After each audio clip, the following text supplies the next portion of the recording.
I'm from the island of spice, where everything is nice, Grenada. The market back home was a wonderful place where people went to get all their fresh vegetables and everything like that on a Saturday morning. I felt the same energy coming from the Flatbush Caton Market. It's like we're building a neighborhood within a neighborhood. I ran for city council because I recognize, first of all, Caribbean immigrant community had no representation. We were the fourth Black family to move within the block. We decided we would do a business incubator, that we would do a building and everybody would have an opportunity to start a business. It's about institution building. Every group that have come to the United States have built institutions that reflect their culture, their values. So in terms of a legacy for this project, I think it begins and ends with the vendors. EDC is charged with trying to foster economic development. I think EDC takes its role seriously in terms of equity, and now that that neighborhood is changing, they get to participate in that. One of the biggest key factors was making sure that the vendors were taken care of and that they weren't displaced. I wanted to help to wake up, to bring a community together of healthy people, Caribbean-based.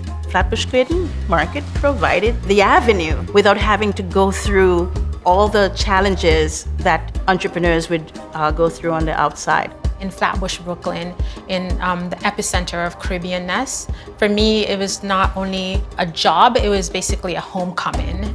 We're at a critical juncture where I'm working to build resilient businesses. When we think about forces like gentrification, that doesn't necessarily mean that if you have a business, you have to be erased from the landscape. I think about Brooklyn as a sort of hub for Caribbean culture in New York and in the country in general.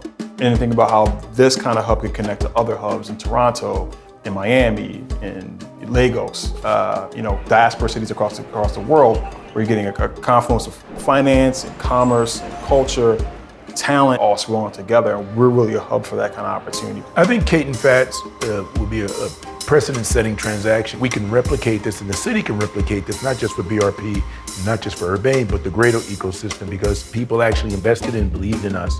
So we're paying it forward to smaller companies to help them scale and to be, quite frankly, more impactful and larger than BRP. The key is to grow the pie and to have more inclusion, more diversity, but more ownership. So we're going to have a cosmetics lab, shared kitchen, a tech lab, a new media space. All the production opportunities, along with the retail, all kinds of opportunities to be able to commercialize products out the door to the Caribbean. I see the new space allowing me to really make this business make sense, to be a profitable business. So I came from a world of catering, and we were lugging stuff back and forth. So when James told me about his concept of having commercial kitchen at the Flatbush Caton Market, it made me fly. Market management is just really about the relationships that you have with people. We've earned a certain level of trust and a certain level of respect just by showing up every day.